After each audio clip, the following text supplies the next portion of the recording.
Hey, Highpoint family, it's Nicole, and today is Sunday, December 20th. It's my favorite day of the week. And our passage today is Matthew 2, 1 through 2. And that says, "Now after Jesus was born in Bethlehem of Judea in the days of Herod the king, behold, wise men from the east came to Jerusalem, saying, 'Where is he who has been born the King of Jews? For we saw his star when it rose and have come to worship him.'"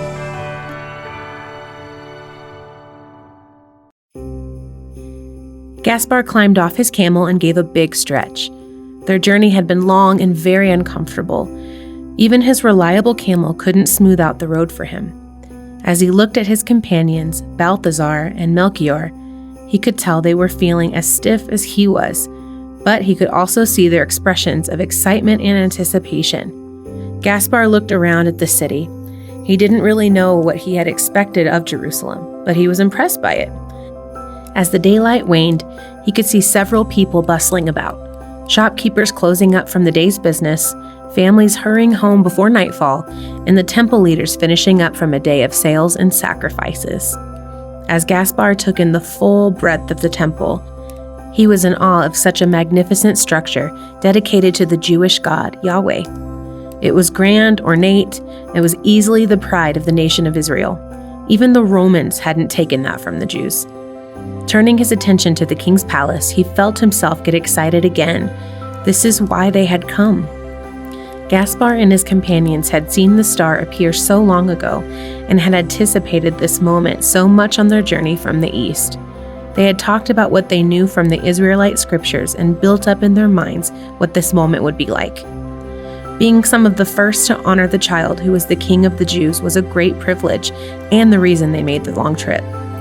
Now that they were standing in front of the king's palace, Gaspar could feel the excitement building in himself and among his companions. As he glanced up in the sky, it was still too light to locate the star they had been following. When it had disappeared in the rising sun that morning, it was resting over Jerusalem, so he anticipated when the night fell, it would appear above them again.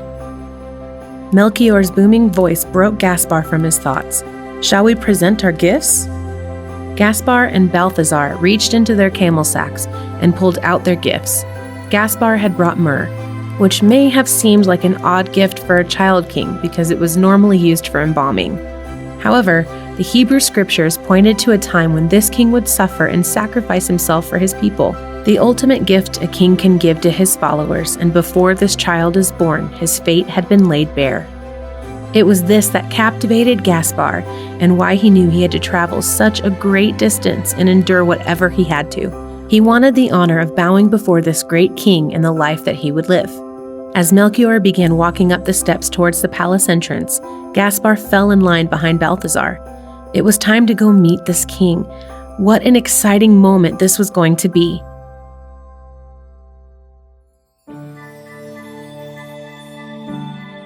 Disappointment can be a difficult pill to swallow.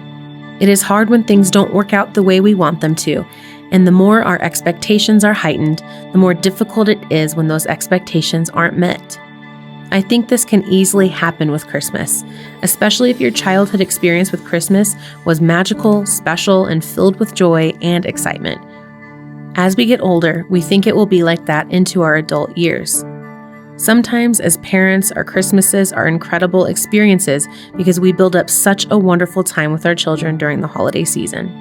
However, when the kids are out of the house and they have their own families, it is hard for us to have a special Christmas because our homes aren't filled with the same energy and excitement as when there were kids running around. For some of us, this Christmas season is a huge disappointment. It isn't at all what we had hoped for or expected. Maybe this year you were away from family more than usual, or away from everyone more than you wanted. Maybe Christmas is going to be the time you plan to use to reconnect with your family or friends, but because circumstances have changed, now you are planning on being home alone for Christmas. I want to encourage you today. Though it may be hard in your circumstances to endure the difficulties of this Christmas, persevere. Though it may not be ideal, make it the best you can. Adjust your expectations. Embrace the circumstances you are in rather than trying to change something you can't, and press forward. The wise men went into a palace to find a new baby who was king, and instead encountered a king in his last days. If they had simply turned back and left Jerusalem for home because their expectations weren't met, they would have missed out on everything. They expected a palace, not a stable. They expected royalty, not a commoner. They expected something grand, not simple. They pressed on, adjusted their expectations, and ultimately witnessed the glory of God in flesh on earth. Adjust your expectations and persevere forward.